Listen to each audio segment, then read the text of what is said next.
திருமாவுடைய அந்த பேரணி அந்த அரசியல் எப்படி திருமாவளவன் சொல்றது நிரூபிக்கப்பட்டது அல்ல. 100% தெளிவா சொல்றேன். நம்ம நியாயத்தை பேசணும்.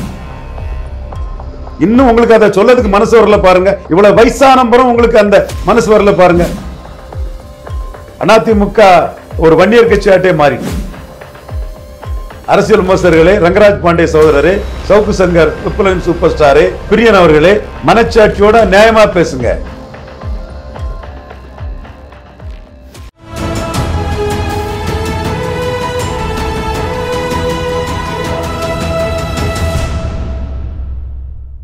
தமிழ் நிறம் நேயர்களுக்கு அன்பு வணக்கம். மீண்டும் உங்களை சந்திப்பதில் மிகுந்த மகிழ்ச்சி. இன்றைக்கு நம்மிடையே அரசியல் விமர்சகர் திரு ரவீந்திரன் துரைசாமி சார் அவர்கள் நம்மோடு இணைந்திருக்கிறார். வாருங்கள் நேயர்களே, சார்ட்ட பேசலாம். வணக்கம் சார்.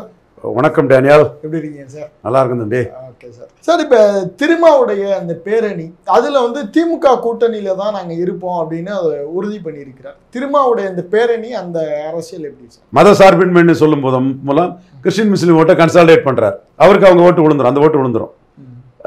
ஒரு நண்பகத்தன்மையோட அந்த மக்கள் மத்தியில் அவர் இருக்கார். இதுல சார் விசிகா எந்த கூட்டணிக்கு போனாலும் அந்த கூட்டணி தான் வெற்றி கூட்டணி அப்படின்னு சொல்றாரே சார். அது ராமதாஸ் அப்படி சொன்னாரு. அந்த தகுதி அவருக்கு இருந்தது. நான் தெளிவா பேசுறேன். அது திருமாவளவன் சொல்றது நிரூபிக்கப்பட்டது அல்ல. இல்லையா சார்? இல்ல, திருமாவளவன் நிரூபிக்கப்பட்டது அல்ல. 100% நான் தெளிவா சொல்றேன். நம்ம நியாயத்தை பேசணும். என்ன சார் இப்படி சொல்றீங்க? அவங்க இருந்த தொடர் வெற்றி தானே சார்.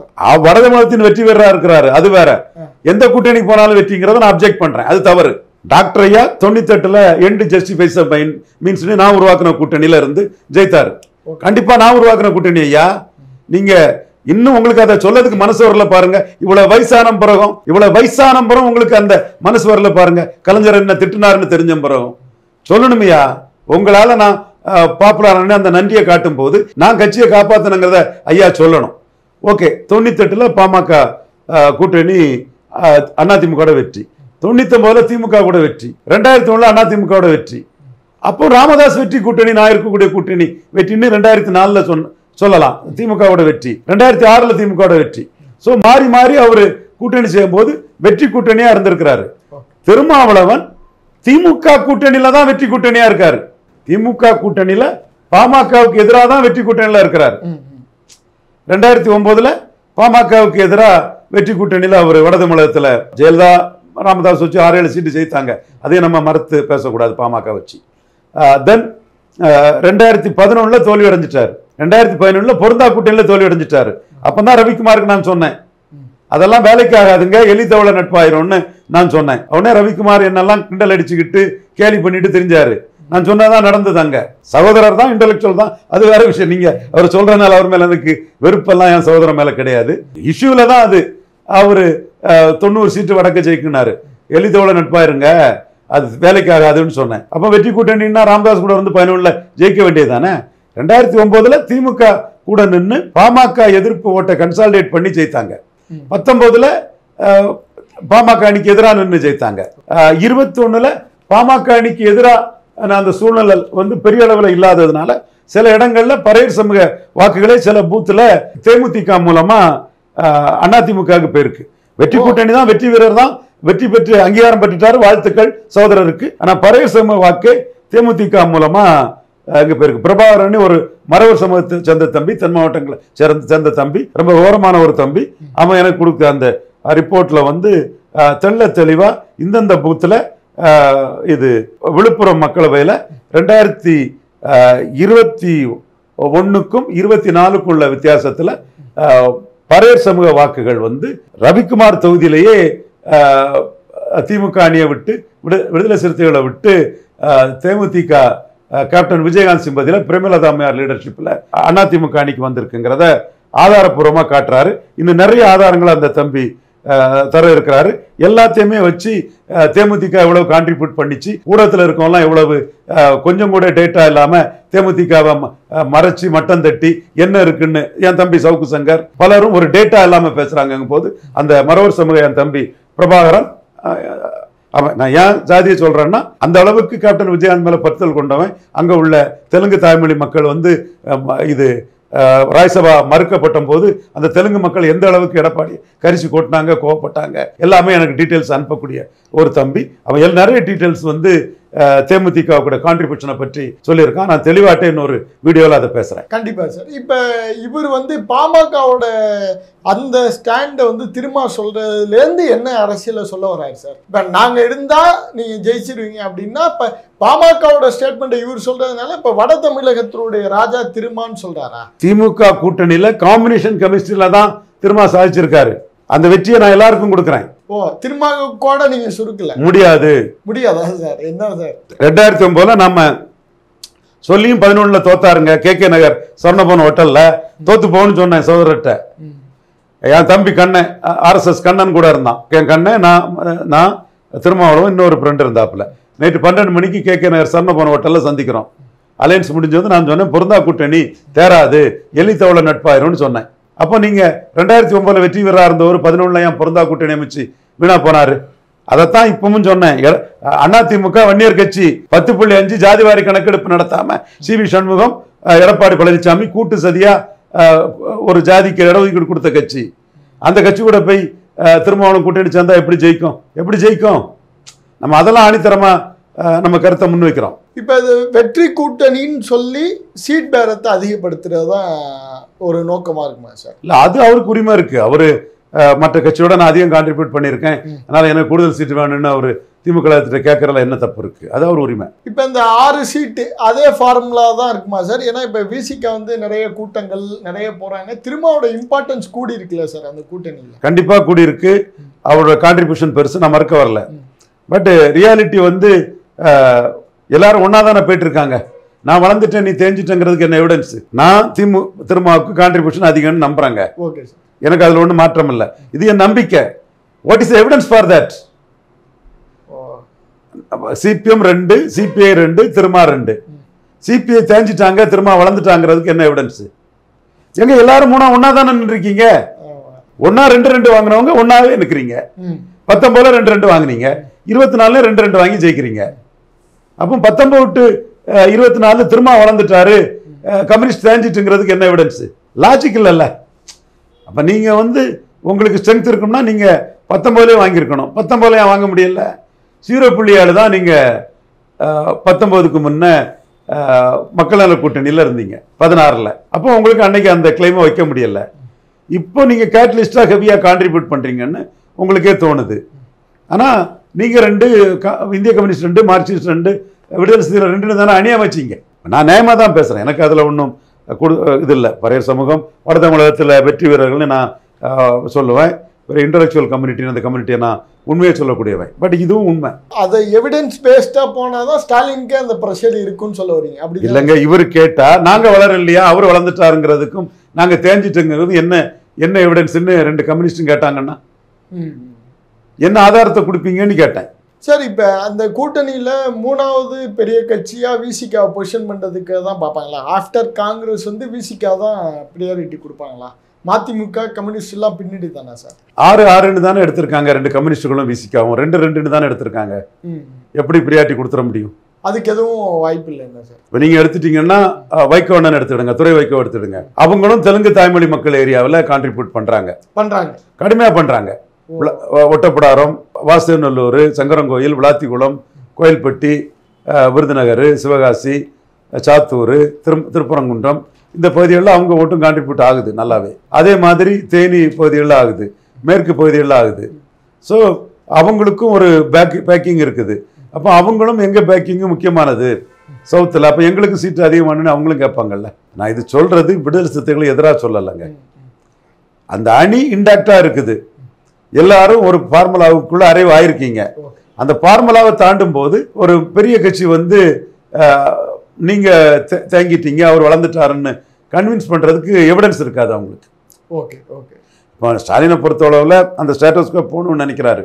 3 தொகுதியிலுமே முஸ்லீம் லீக் தோத்தாங்க. நவாஸ் கனி பவர்ஃபுல் கேண்டிடேட்டுன்னு, அவருக்கு செல்வாக்கான கேண்டிடேட்டுன்னு. அது மட்டும் இல்லை, காதர் மைதீன் முஸ்லீம் லீக் தலைவருக்கு நம்ம தைரியமாக கொடுக்கணும், ஹிந்து பேக்லாஷ் வந்தாலும் அது ஒன்றும் நம்மளை பாதிக்காதுன்னு போல்டா அந்த டிசிஷன் எடுத்தார். It is a bold decision. 3 Muslim League இதுவும் அடையாள அரசியலில் 3 அசம்பிளி சீட்டும் தோத்த சூழ்நிலையில் நவாஸ் கனிக்கு மீண்டும் 2வது போல்டா அந்த சீட்டு கொடுத்தது வந்து ஒரு bold decision by MK Stalin. இத்தனைக்கும் மோடி வந்து ராமேஸ்வரத்தில் வாரணாசி டு ராமேஸ்வரம் ராமநாதபுரத்தில் நிற்பாருங்கிற டாக் இருந்தது. ஆனால் போல்டா கொடுத்த பிறகு ஒரு சிக்கல் பன்னீர் வந்தபோது பெரிய சிக்கல் வரும்போது அவங்க இந்த கன்சால்டேஷனை காஸ்ட் கான்ட்ராடிக்ஷன் மூலமா அதை டைல்யூட் பண்ணி எடுத்தாங்க. இனி வரும் துலுக்கர் நம் தோழர்னு அண்ணன் அனிதா ராதாகிருஷ்ணன் சிவாஜி ரசிகர் போல தெரியுது. பாரதவிலாசில் உள்ள பாட்டெல்லாம் பாடிட்டு தெரிஞ்சார் நாடார் வில்லேஜுகள் எல்லாம் அங்க.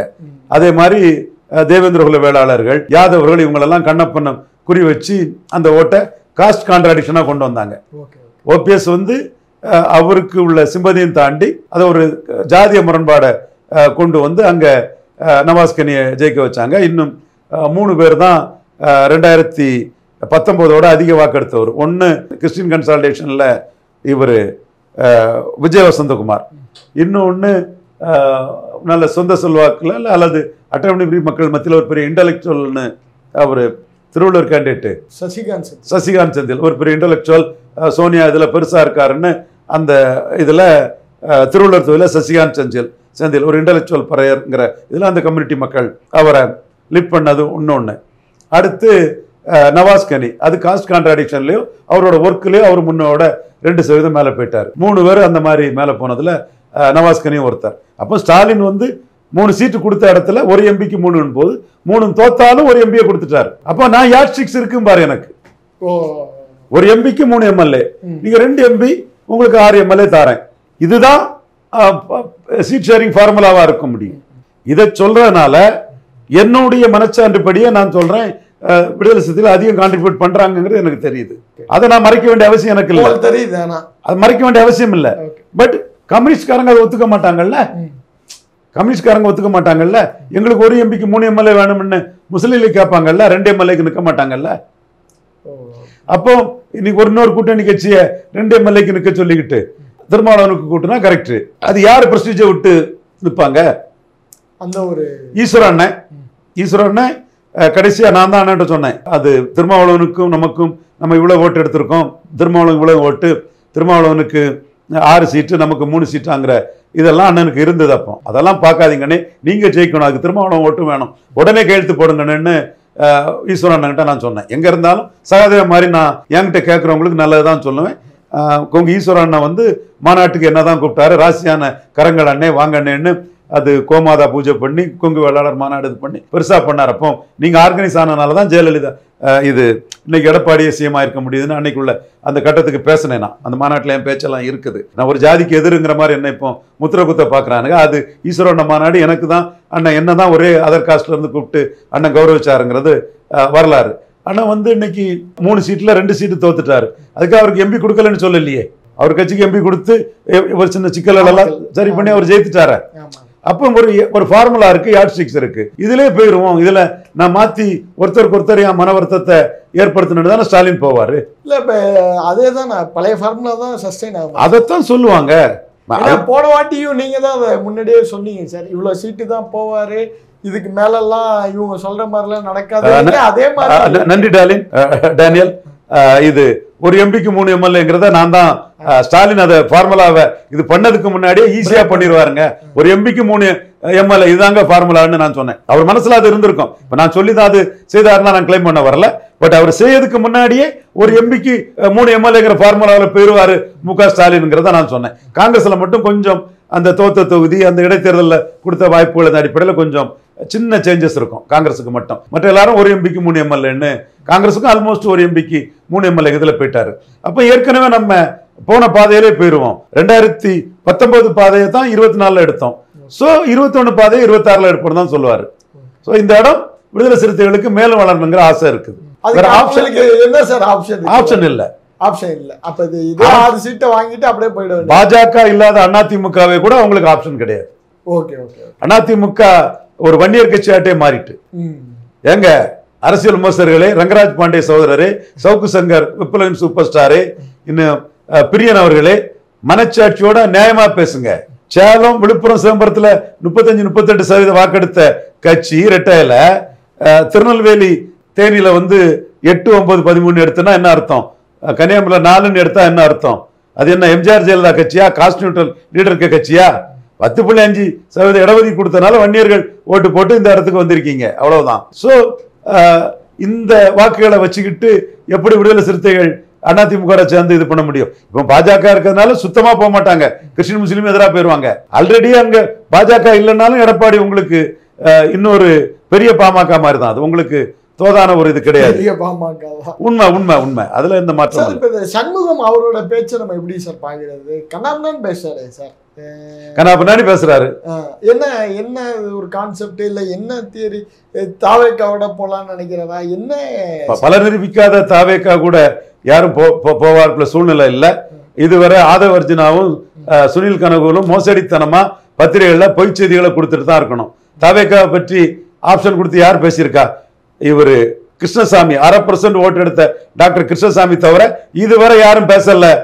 ஜான் ஆரோக்கியம் சாமி, ஆதவ அர்ஜுனா ரெட்டி காரு, நாயுடு காரு, இதுவரை யாரும் பேசல. நீங்க பொய்யா மோசடியா இன்னைக்கு தினத்தந்தியில கூட போலி செய்தி போட்டுட்டு இன்னைக்கு பதறிட்டு இருக்காங்க. தினத்தந்தி பதறிட்டு இருக்காங்க, தப்பா செய்தி போட்டு தினத்தந்தி பதறிட்டு இருக்காங்க. சரி, அது சரியாக நாள்ல அந்த இது.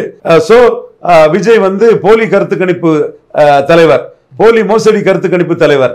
ரியாலிட்டியில அவரை யாரும் இதுவரை சிஎம் கேண்டிடேட்டா ஏத்துக்கல. அதுதான் உண்மை. சீமான் அழகா சொன்னாரு, தம்பி மக்கள் நல கூட்டணி விஜயகாந்த் ஒண்ணு பண்ணுனா கூட அவர் பலத்தை நிரூபிச்சவரு. அவரை நம்பி 4-5 பேர் வந்தான், ஒருத்தர் கூட உன்னை நம்பி வரமாட்டான். தம்பி கருவாட்டு சாம்பாரா சமைக்கிற கருவாட்டு சாம்பாரு, உன்னை நம்பி ஒருத்தன் கூட வரமாட்டான். வலமும் போகாம நடுவும் இடம் போகாம நடுவுல போய் அந்த வார்த்தையை கடுமையா சீமான் சொன்னாரு. அதுதானே இன்னைக்கு இருக்குது. நடுவுல போய் அடிபட்டு தானே நிக்கிறீங்க. சோ திருமாவளவனை எதிர்பார்த்தீங்க. திருமாவளவன் என்ன வேணா நீ சிஎமா சொல்லிட்டு போ, பல நிரூபிக்காத ஒன்னையான்னு சிஎமா சொல்லணும்னு திருமாவளவன் அந்த இடத்துக்குள்ள வேறுபட்டு நின்றுட்டாரு. அதான் அங்க பெரிய கலைபுரமா போயிட்டு இருக்க. செட்ரைட் ஆயிரும். நம்மளும் அதுல நியாயத்தை பேசிட்டு வந்துட்டோம். இந்த மாதிரி பண்ணிருக்க கூடாதுன்னு பேசிட்டு வந்துட்டோம். கிருஷ்ணசாமியை தவிர விஜய் ஒரு ஆப்ஷனா யாரும் எடுக்கல. கிருஷ்ணசாமி கூட பிரியாரிட்டி ஸ்டாலின் தான், ஆப்ஷன் இல்ல. ஆப்ஷன் விஜய், பிரியாரிட்டி முக ஸ்டாலின். ஸ்டாலின் கொடுக்குறது எம்எல்ஏ போஸ்ட்னு தெரியும் அவருக்கு. 2011 ஜெயலலிதா இருந்து எம்எல்ஏ போஸ்ட் வாங்கினார், 2 எம்எல்ஏ. அதுக்கப்புறம் அவர் ஜெயிக்கவே இல்லை. அப்போ 2 எலெக்ஷன் அவருக்கு ஓடிட்டு 16 அவுட்டு, 21 அவுட்டு. 26 எப்படியா தப்புன்னு சொன்னா விஜயை காட்டி ஸ்டாலின் ஒரு சீட்டு வாங்கிட்டு போவார்.